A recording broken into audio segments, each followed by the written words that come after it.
Сайн уу дөөх байна. Өнөөдөр та бүхэндээ хэл сурах 8 аргаас хуваалцъя. Миний хувьд Орос, Англи болон Хятад хэлтэй эдгээрийг сурах гэж амьдралынхаа 16 жилийг зарцуулсан байна. Тэгэхээр эдгээр 8 аргыг сурчих юм бол та 16 жилийг зарцуулах шаардлагагүй. 6 сараас 12 сар гэхэд бүрэн хэлний мэдлэгтэй болох боломжтой. Ингээд эхэлцгээе. Хамгийн ихний зөвлөгөө гэх юм бол үг цээжлэх буюу дөрмийн дагуу ярих албагүй. Өдөр тутмын ярианд бид нэр ойролцоогоор 200 үгтэй байхад хангалттай. 200 үгийг та зэжилчих юм бол яриагаа авч явах боломжтой гэсэн үг. Зүгээр яг ярихыг оролдох гэсэн үг. Дүрм сурчаад, энийгээ сурчаад, тэрийгээ сурчаад гэлгүүгээр зүгээр шууд нэг үг сурсан бол, хоёр үг сурсан бол холбоод ярих хэмжээний байхад бол танд хэл сурахад маш урамтай, хялбар болоод амархан санагдана. Зөвлөгөө номер 2. Сонсголоо сайжруулах. Надад нэг юм шидэт аргыг тухайн үед хэлжсэн. Тэгээ би яг хэрэгжүүлээд маш сайн үр дүнг авсан учраас та бүхэнтэйгээ хуваалцъя гэж бодож байна. Юу ч ойлгохгүй байсан ч гэсэндээ 1 сарын хугацаанд 1 цаг сонсоход хүний чих маш сайн онгод юм байлээ. Ялангуяа хэлний бэлтгэлд явж байгаа, их сургууль явах гэж байгаа, оноо авах гэж байгаа хүмүүст маш их хэрэгтэй. Чих нээгтэн гэдэг бол сонсгол сайжраад ирэхээрээ дагаад бусад бүх зүйлийг сайжраад явцдаг. Тэгэхээр ойлгохгүй ч гэсэндээ сонсох. Дээрэс нь яагаад заавал BBC Radio 4 гэж хэлээд байгаа вэ гэхлээр орон орны өөр аялахтай хүмүүс ярьдаг учраас чихийг богино хугацаанд маш сайн онгойлгож өгдөг. Тэгэхээр сайн сонсно гэдэг бол сайн ярих юм бас нэг үнэс. Зөвлөгөө номер 3. Олон давтагдж байгаа үгийг л зөвхөн тайлбарлах. Цаг хугацааг маш их хэмнэн. Одоо жишээ нь уран зохиолын ном уншаад ирлээ гэж бодъё тий. Толстойн номыг уншлаа гэхэд өдөртөө бараг 100-200 гарч ирдэг байхгүй. Энэ нэг хуудсыг уншиж байхад би 50% ойлгож байсан ч хамаагүй юм байна. Маш олон удаа давтагдж байгаа үгийг түүж аваад словардад байх юм бол илүү үр дүнтэй байна гэдгийг ойлгосон. Тэгэхээр өдөрт 100-200 үг цээжлэн гэдэг бол хүнд маш их ачааллыг өгнө. Магадгүй 3-4 үгээр сурахад аажмаар тэгсэн эрнэнгээсээ үр дүнтэйгээр дээрэс нь өөртөө кайфтайгаар сурах боломжтой. Энэ нь амьдралыг илүү хялбар тэгээд амархан болгож байгаа. Зөвлөгөө номер 4. Акцентын талаар огт бити санаа зовоорой. Акцент гэдэг маш жижиг хэсэг баггүй юу? Яг хэлний маш жижиг хэсэг. Одоо ингэж анзаарах юм бол бидний мэддэг хүмүүс өөрсдийнхөө орны акценттэй байдаг. Ялангуяа сурж байгаа эхний үедээ ерөөсөө битгий анхаараарай. Жишээ нь Жак Ма Хятад аялахтай англи хэлээр ирдэг. Тэгсээр нэгсээ хүн болгоо ойлгодог. Энэ бол ямар ч асуудал биш юм а гэдгийг баталгаа. Зөвлөгөө номер 5. Зөв буруу дуудаж ийн гэдгээс хэзээ ч битээ хичээрэй. Яг гэвэл англи хэлний онцлогийн хувьд гэвэл зөв буруу гэдэг үг байдгүй. Би жишээ татъя. Би бодож ийн гэдэг үг гэдэг шүү дээ. I think гэхийг хятад хүүхдүүд болохоор I think гэд ис үсгээр хэлээд байдаг. I think гэд. Ер нь бол би живж ийна гэдэг утгаар I think гэж хэлдэг. Тэгсэн ч гэсэндээ ойлголцоод яваад байдаг. I think гэхгүй I think гэсэн ч гэсэндээ ойлголцоод явдаг. Ийм хэл учраас огт санаа зовох шаардлагагүй. 3 гэдэг тоо байдаг тий.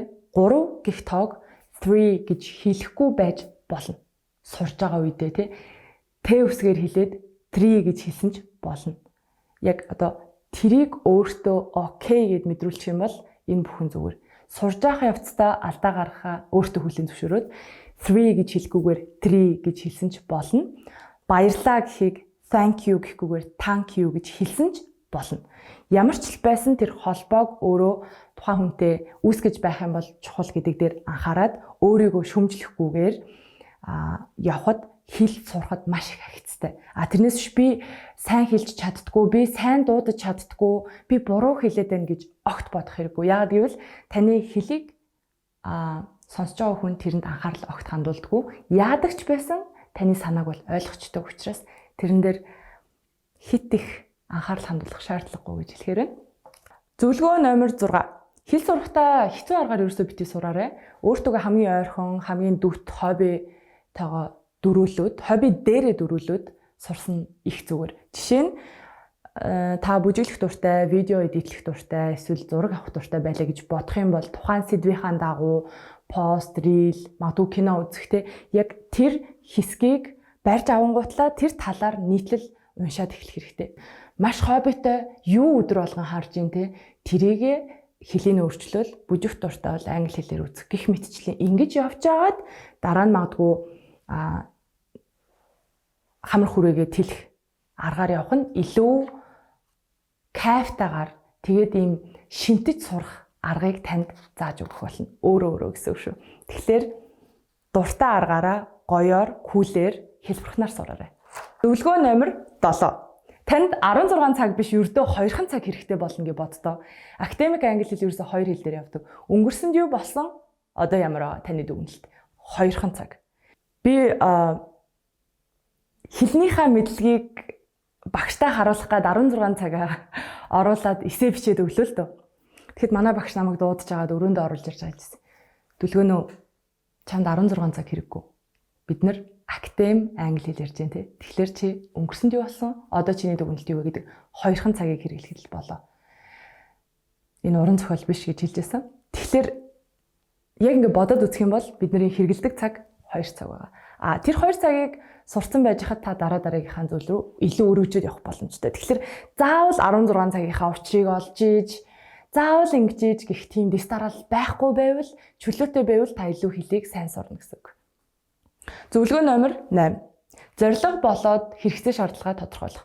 Одоо жишээ нь оюутнууд маш хурдан хэлийг сурдаг. Огт хэлгүй ямар ч ойлголтгүй байсан хүн нэг жилийн дотор хэлийг маш сайн сурч чаддаг. Шалтгаан нь юу вэ гэхээр тэр хэлийг ашиглаад их сургуулийнхаа одоо материалыг үзэж байгаа учраас их сургуультай суралцах гэж байгаа учраас ийм нэн шаардлага гарч ирсэн цаг дор нэг жилийн дотор оюутнууд маш хурдан сурч чаддаг. Жишээ нь Орос руу эсвэл Хятад руу явсан оюутан найзыгаа санах юм бол огт хэлгүй байж байгаад маш сайн хэл сурсан байдаг.